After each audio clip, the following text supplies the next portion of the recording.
Saya itu orang yang tidak terlalu muluk dalam bermimpi. Artinya dapat jodoh, nikah, ada yang mau aja udah syukur gitu ya.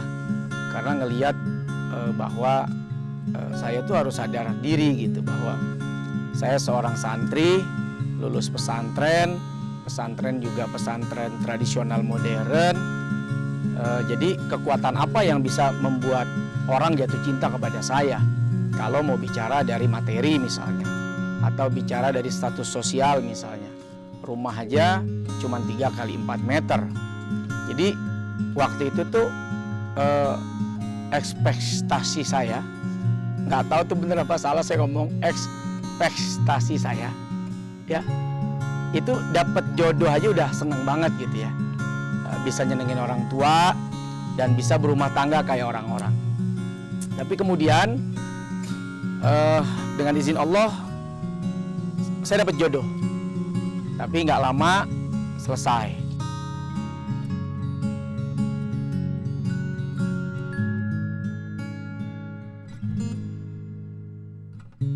Tapi semua dalam setiap perjalanan itu pasti ada banyak hal yang bisa kita ambil pelajarannya.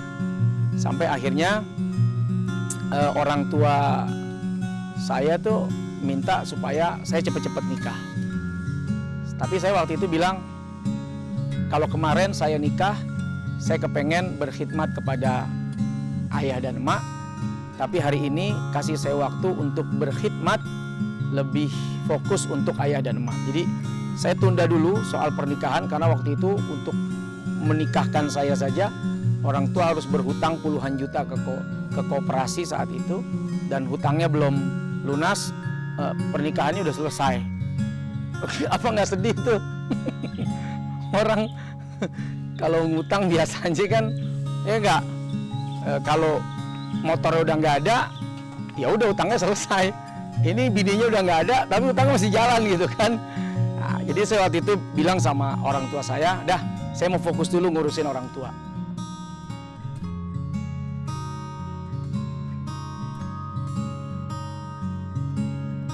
Waktu awal kenal sama Ustadz Soulmate itu, aduh ceritanya tuh benar-benar berliku-liku dan ini kayaknya udah benar-benar skenario-nya Allah nih.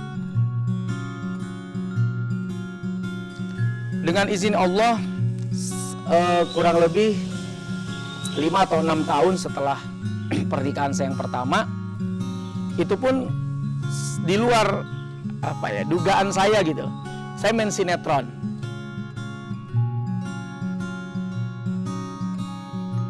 Nah, si produser yang memproduseri Pesantren dan Rock and Roll ini, dia tuh nggak mau tahu, bilang sama orang talent pokoknya ini yang harus peranin April Jasmine gitu. Sampai dia sudah mengganti 3 talent masih nggak mau juga. Terus sudah berjalan 7 episode masih tetap mau April Jasmine juga. Karena ditawarin terus mikir yaudah deh gue pindah gitu. Akhirnya pas pindah ke situ syuting, terus udah gitu ketemu lah di situ sama Ustadz Soulmate. Awalnya memang saya nggak pernah kepikiran untuk cari jodoh di tempat sinetron gitu ya. Karena sekali lagi saya ngukur diri gitu loh. Saya punya pengalaman pernikahan yang pernah gagal, ditambah lagi status sosial juga. Ya sekali lagi ustadz kampung yang kebetulan dapat kesempatan untuk bisa bermain sinetron. Dan waktu itu kita main dengan orang-orang hebat, orang-orang besar. Ada Cak Lontong, ada Bang Ramzi, ada Aulia Sarah, ada Ali Sakib. Ditambah juga ada April Jasmine dan teman-teman yang lain.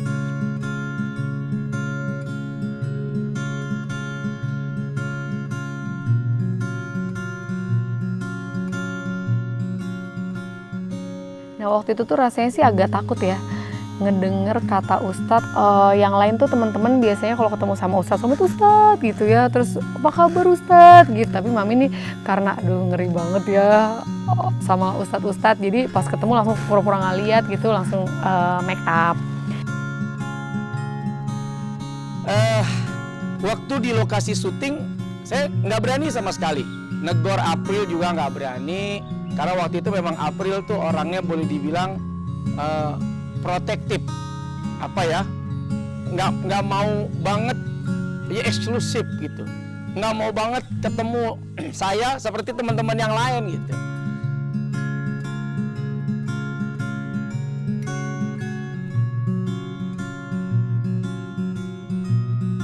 Ya udah, saya main-main aja gitu loh, nggak punya pikiran untuk cari jodoh di sini karena saya ngukur diri sekali lagi.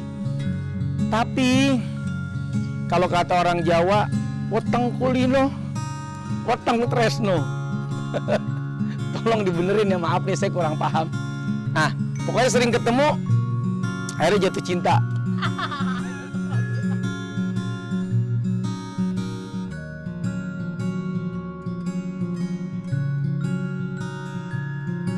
Tapi memang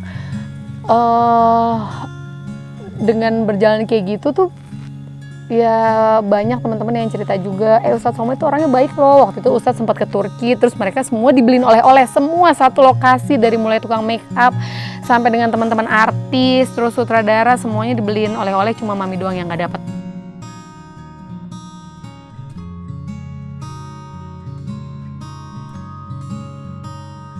Kan Mami kan syuting di beberapa stasiun TV, terus waktu itu tuh Mami ingat banget ada Kak Atif Fathia tuh. Dia bilang gini, Prel udah nikah belum sih gitu? Belum. Punya pacar nggak? Enggak. Ya Allah, sepi banget ya hidup gue.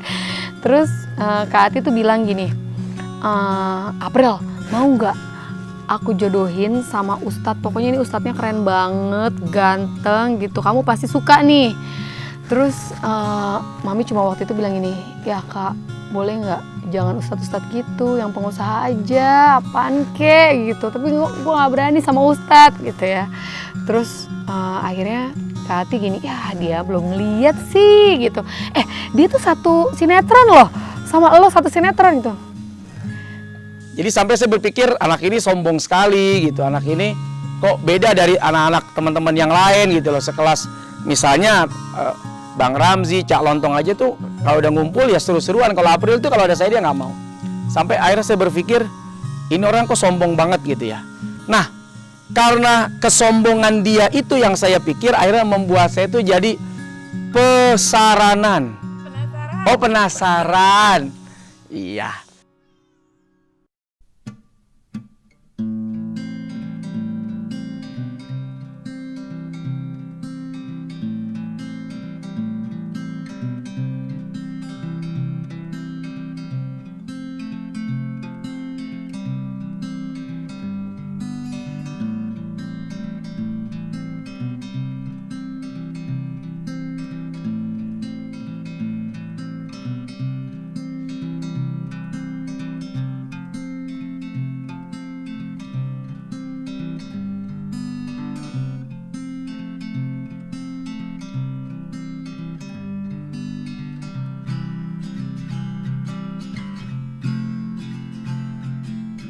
Tiba-tiba Mami ini ada callingan syuting, agak malam sih callingan karena stripping kan biasanya dadakan tuh. Jadi jam 11 malam nyampe lokasi, terus udah capek banget, aduh udah tiduran dulu deh. Tiba-tiba di depannya tuh Ustadz Somad baru datang. Mau diperhatiin gue. Terus si Kak Ati nelfon, Prel, ada Ustadz Somad nggak di situ lagi syuting ya? Iya. Ada Ustadz nggak? Ada di depan nih. Itu dong. Tolong dong sambungin apaan? Telepon aja langsung ke orangnya. Enggak. Mau ngundang gitu untuk ceramah. Aduh, bener-bener deh lo telepon aja. Enggak. Udah dari situ aja kan di depan lo kan. Iya. Ya udah. Tat, maaf nih Tat. Ada Atif Fathia mau ngomong.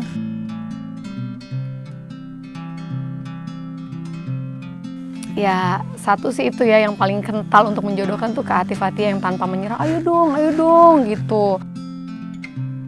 Terus mamahnya Mami tuh ngefans banget sama Ustadz Somad. Terus sinetron kita kan tayang, terus dia bilang gini, kayaknya itu jelang Ramadan deh, sebelum Ramadan. Ya Allah, nih kalau cari suami yang kayak gini nih, kapan nih anak mama ada yang nikah nih sama Ustadz nih? Nih udah cakep, ceramahnya bagus gitu.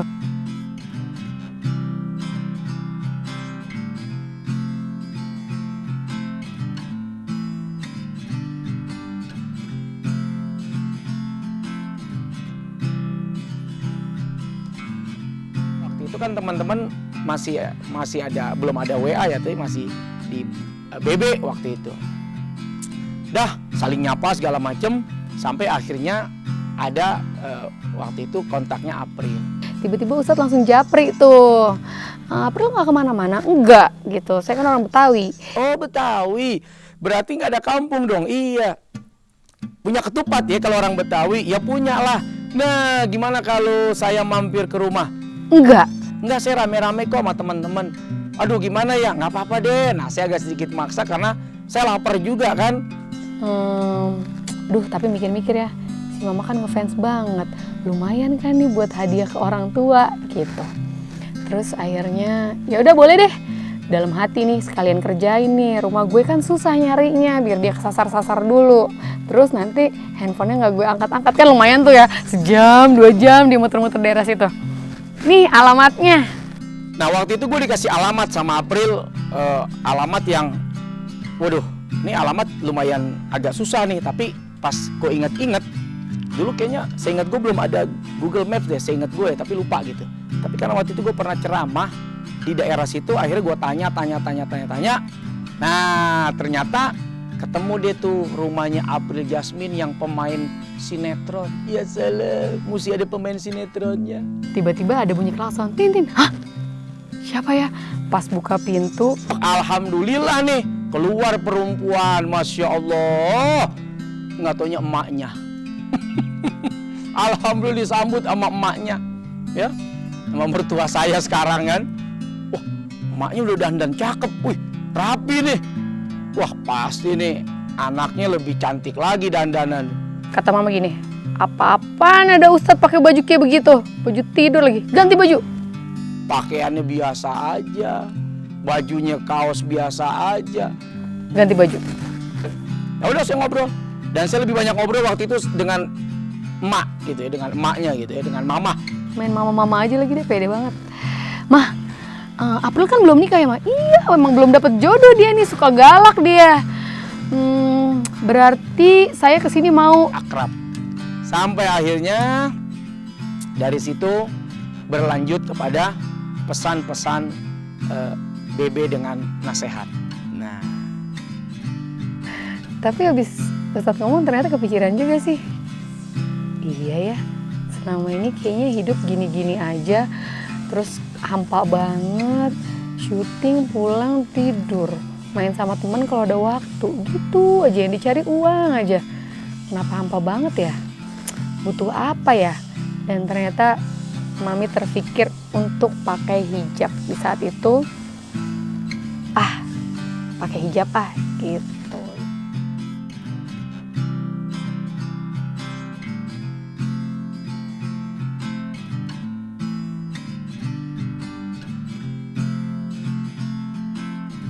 Tiga kata yang tiga persepsi Mami pertama kali lihat Ustadz, kepedean, terus udah gitu